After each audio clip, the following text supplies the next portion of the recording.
This is the age of deception. The human body cannot pass through walls or roofs or through windows that are closed.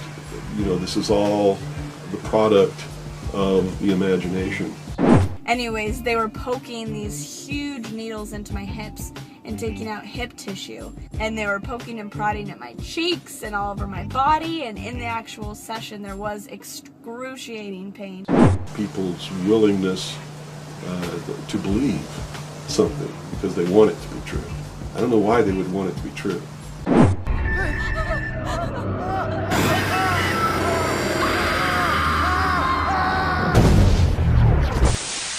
Perhaps we need some outside universal threat to make us recognize this common bound. I occasionally think how quickly our differences worldwide would vanish if we were facing an alien threat from outside this world. What do you think about aliens? I don't think there are any. At one time, I thought that there were, simply based upon documents that I'd seen while I was attached to the intelligence briefing team, the commander-in-chief of the Pacific Fleet.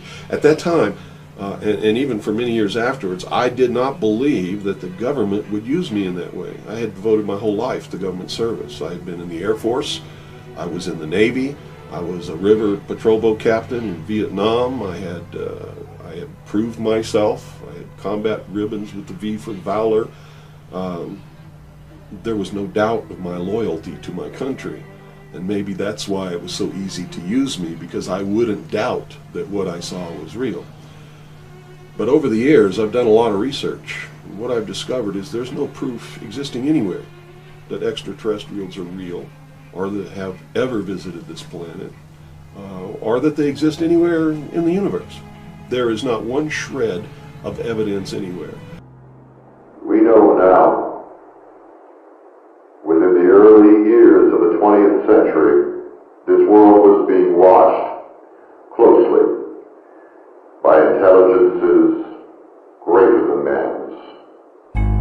On October 30th, 1938, the Mercury Radio Network interrupts the music of Ramon Raquello and his orchestra from the Park Plaza Hotel of New York City for a special news bulletin. The infamous War of the Worlds broadcast begins with its terrifyingly real description of an invasion from Mars. And before the night is out, 1 million people will run panicked into the streets. I'm extremely surprised to learn that a story which has become familiar to children through the medium of comic strips. After what has been a closely guarded secret for nearly 50 years, Orson Welles' original broadcast turns out to be no mere show business stunt. Should have had such an immediate and profound effect upon radio listeners. But instead was a complex psychological warfare test conducted by C.D. Jackson for the Rockefeller Foundation. When the results are compiled nearly 2 years later, they are released to an elite whose names most men will not speak of over a whisper. Among them groups like the Bilderbergers, Trilateral Commission, CFR, and the Federal Reserve. C.D. Jackson was the equivalent of being the head of the National Security Council in the White House under Eisenhower. He was the chief of psychological warfare. The breakthrough discovery that the War of the Worlds broadcast was actually a psychological warfare test is key to understanding why experts believe that the Federal Reserve, the Bilderbergers, and other closed exclusive elite groups are pulling the strings that control our societies.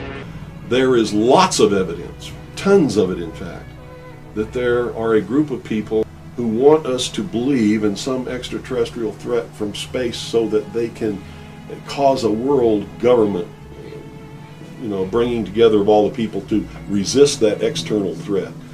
The first time that I saw any reference to that, I was reading some papers from the Carnegie Endowment Fund, and there was a record of a speech. Well, it was a dinner for Viscount Ishii of the Japanese delegation, the Japanese Imperial delegation, in 1917. And John Dewey was one of the speakers. And the first sentence out of his mouth, as I was reading this, I almost fell out of my chair, because this was in 1917. And he said the best way to cause all the people of the world to come together in one world government and end war forever would be if we were attacked by some other species from some other planet. And boy, that just clicked with me, and I knew that that this is just another scam. This is the age of deception. There's no doubt about it. And then 8 times during Reagan's administration, he inserted almost the exact same phrase into 8 of his speeches. And it's a scam. That's what I can tell you. There's also Area 51. You remember there was a great sci-fi movie where there was an alien kept deep under the ground in Area 51? So first I had people go look at the records on Area 51 to make sure there was no alien down there. And people thought that because everybody who works there has to stop about an hour away and put on special clothing and then drive in and out. And that's because a lot of our stealth technology is made there. We know that now, but there are no aliens there. That's what I can tell you. What they call UFOs, these craft that fly around the sky, are real. But they're not piloted by some little green guy from some other planet. They're owned and operated by the United States of America for one, the Soviet Union for another, probably Great Britain, Canada. I think the first really operable ones were probably manufactured in Western Canada, in the wilderness, in a place especially built to create those machines, like we created the Manhattan Project, and the same kind of secrecy surrounded it. So the technology is real. It's been kept secret, and it's been used to promote this concept that there's an alien threat to this earth. It's just an incredible deception, and I'm just amazed that people have fallen for it in the manner that they have, in the absence of any proof whatsoever. I mean, they cite hearsay as proof. Well, what about all of the alien abductions? They're not abductions. They're the results of a tremendously successful and very sophisticated mind control operation, all of which has been in development. Well, they started working on those kinds of things since before World War II. Electronic mind control research is not new. A scientific milestone in this area came in the 1960s, when Dr. Jose Delgado demonstrated remote control over a charging bull. By connecting a radio antenna to electrodes inserted into the bull's brain, Delgado proved that the animal's aggressive impulses could be thwarted by electronically manipulating the bull's muscle reflexes. Do you realize the fantastic possibilities if from the outside we could modify the inside? Could we give messages to the inside? But the beauty is that now we are not using electrodes. In recent years, Delgado has shown that the behavior of monkeys can be altered using low-power, pulsating magnetic fields. But in these experiments, there were no antenna implants. Any function in the brain, emotions, intellect, personality, well, could be perhaps modified by this non-invasive technology. Delgado's research has so far been limited to animals. But in the Soviet Union, a radio frequency, or RF device, has been used for over 30 years to manipulate the moods of mental patients. But that's what it is.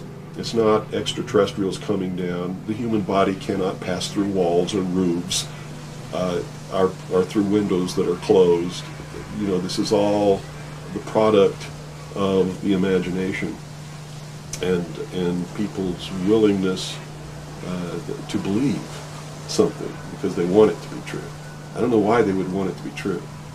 You see, because if it were true, these are not friendly aliens. They're doing some terrible things to people. If I were to kidnap somebody, pass them up through the roof and take them somewhere and perform operations on them and take samples of semen and ova from their, reproductive organs and plant thoughts in their mind and all this kind of stuff and then bring them back, guess where I'd be right now? In prison. It's kidnapping. It's criminal. It's a terrible thing. Anyways, they were poking these huge needles into my hips and taking out hip tissue. And they were poking and prodding at my cheeks and all over my body. And in the actual session, there was excruciating pain. There's a morbid sense about all this too, as if people want to be hurt for some reason. I don't understand that. But that certainly is something that somebody needs to look at. Why do people feel that this needs to be real? What in them says, I want to be abducted and abused and kidnapped and raped and all of this stuff against my will, because they seem to take some kind of satisfaction that this is happening. And nobody's talking about the fact that this is a terrible thing to happen. If I were to do that to you, you wouldn't be too happy, would you? But somehow it's okay if an alien does it? I don't think so. It's all bullshit. It's a lie. He got abducted by. And he has some marks on his shins from them. I think I've been abducted a few times. I've been abducted a few times. Blacks continued to be at the bottom of the heap. The black had made little or no progress up the social scale since slavery had ended in 1865. Why are you here?